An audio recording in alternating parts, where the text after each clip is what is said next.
उस दिन होली पर पड़ोस वाली आंटी के साथ जो हुआ वह मुझे आज तक याद है।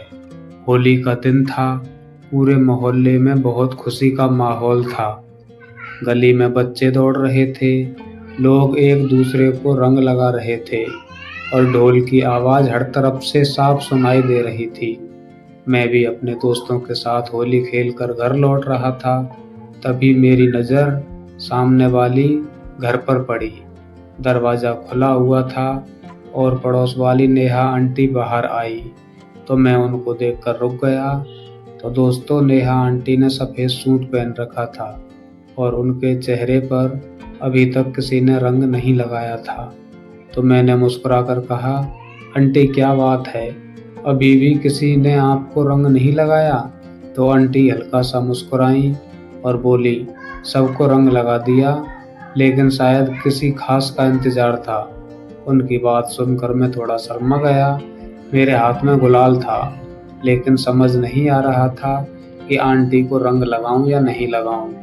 तभी आंटी बोली, अरे डर क्यों रहे हो, आज होली है। तो मैंने धीरे से थोड़ा सा गुलाल लिया और उनके गाल पर लगा दिया और आंटी को बोला, आंटी हैप्पी होली, आपको होली मुबारक हो।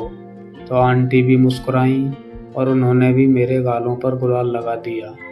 लेकिन तभी उन्होंने पास रखी पिचकारी उठाई और अचानक मुझ पर रंग डाल दिया और मैं पूरा भीग गया था।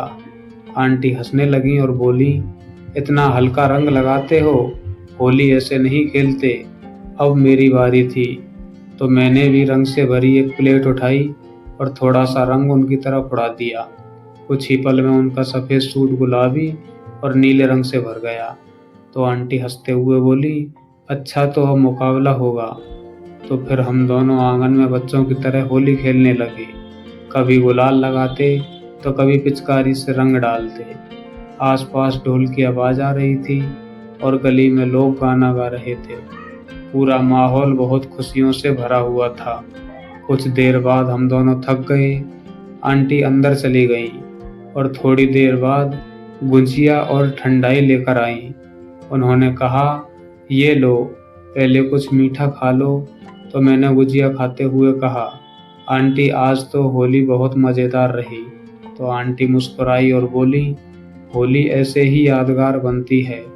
मैं जब घर जाने लगा तो उन्होंने कहा, अगली होली भी आपके साथ खेलूँगा। आंटी हंसकर बोली, ज़रूर, लेकिन अगली बार तो मैं और ज़्यादा रंग लगाऊंगी। तो मैं भी अपने घर की तरफ चल पड़ा। तो उस दिन की होली मेरे लिए सिर्फ एक त्योहार नहीं, बल्कि एक बहुत प्यारी याद बन गई है।